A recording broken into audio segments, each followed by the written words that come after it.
We need to talk about Viktor Gyokeres. He's causing a lot of division amongst Arsenal fans in the media as well.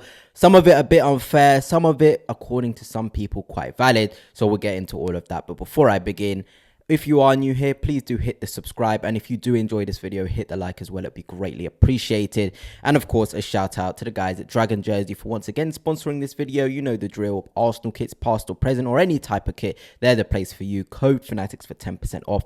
A link to the company in the description down below. So I've got it up here. Here is Viktor Gyokeres at Arsenal in terms of all his Premier League games anyway. And if we are looking at it from a ratings perspective, it doesn't look good. In a goal scoring perspective, it doesn't look great either. But I feel as though context is needed when we are looking at these sort of games. Let's look, for example, at the Manchester United game. A game in which finished 1-0 to the Arsenal. Gyokeres' first start, he came off in the 60th minute. And we just look at his involvement. You know, he only had 22 touches in the game, 2 out of 7 ground duels won. He lost possession 3 times. And I feel like, you know, Old Trafford, first game of the season, it's going to be tough. You know, I feel like this was a free hit for him.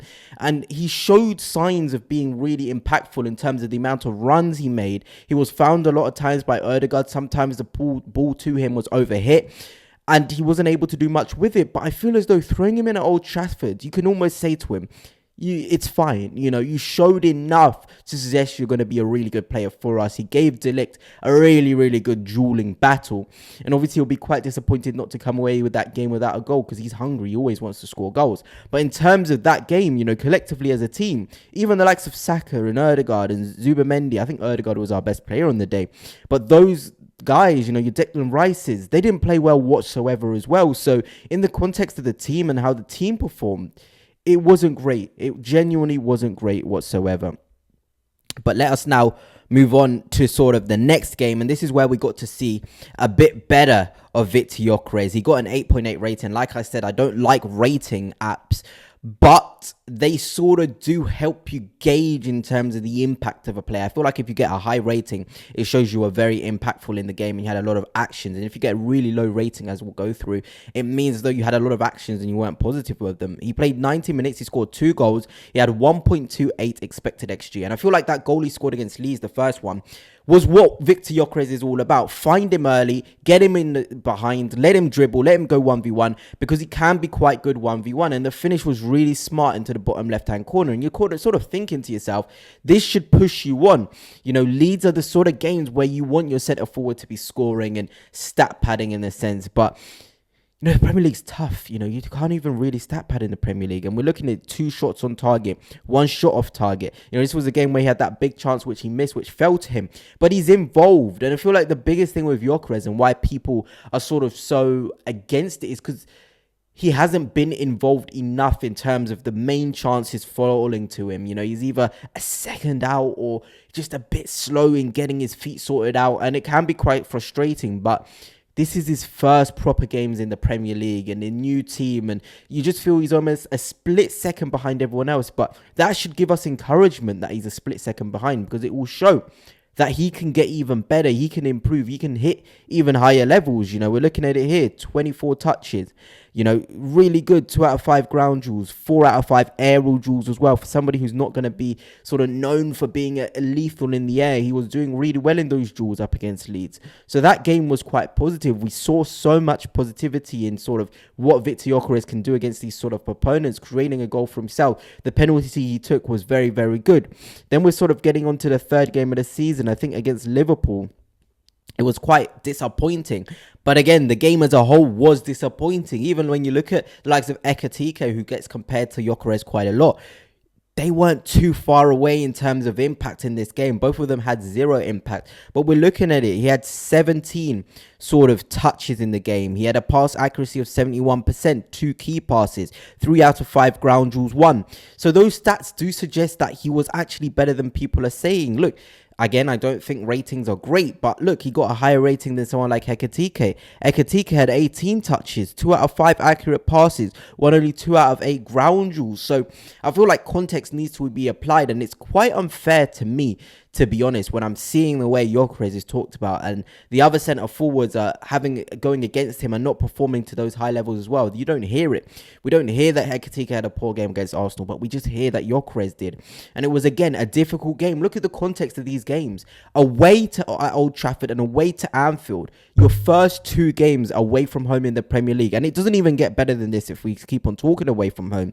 Because let's now go on to the Forest game, which was, again, a positive in terms of Viktor Gyokeres.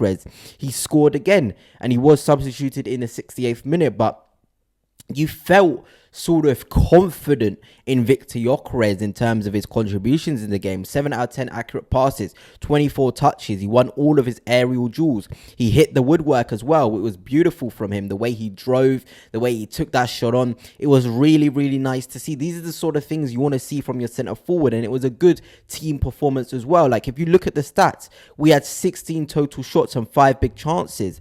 You know, and we're looking at how many shots that Viktor Gyokeres had. He had 2 shots off target, 1 shot on target, 1 shot blocked, 1 that hit the woodwork, 1 big chance missed. So he's having loads of opportunities and lots of shots at goal. So when you're looking at the Leeds game, you're looking at the Forest game, he's getting shots off and he is scoring. So in the games where he's actually had the opportunity to get a shot off, he's actually making a huge impact in those games. And that is a good thing. Can we free him up? Can he move a little bit better to get into these sort of spaces to score?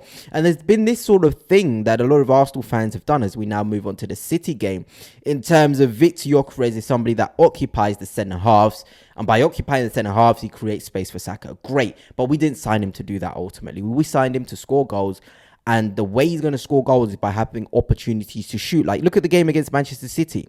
He went the whole game without a single shot on goal, and I don't know whether that's us to blame or him to blame, but we've had centre forwards that have come in, like Marino. He used to get shots off at goal. So does he need to get involved in the game a lot more? Because you're looking at it, 22 touches, 6 out of 11 accurate passes. He's not really involved, you know.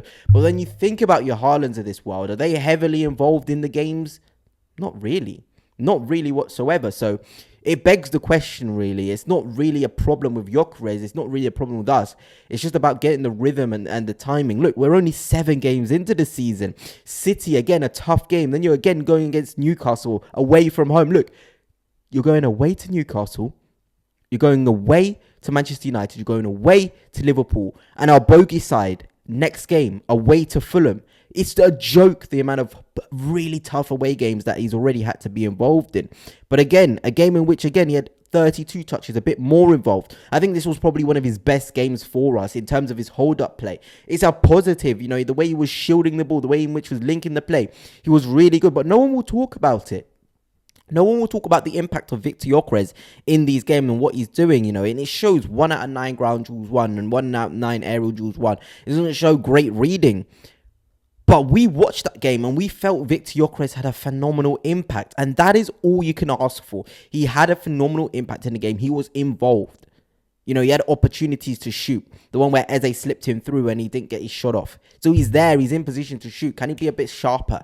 You know, there's suggestions maybe he needs to become less top heavy in terms of his body shape. But I'm not really a specialist on all that stuff. But again, we go into the West Ham game where the biggest concerns were. He played 90 minutes and, you know, had 1 shot on target, 1 shot off target, you know.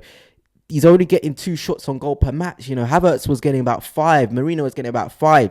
That is where we need to ask ourselves. And aerial duels, he won 3 out of 4. He won 3 out of 8 ground duels. He was occupying the centre halves, giving space to the likes of Saka.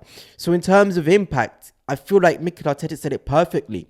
Viktor Gyokeres, he gave him a big hug after the game against West Ham because what he was doing, his work off the ball was so good. But anyway, goodness, let me know your thoughts on Viktor Gyokeres. Do you think he will improve? Do you think he's probably the best we're going to see from him has already happened? Come on, let me know. It's only been 7 games, but there's been a lot of talk about Viktor Gyokeres.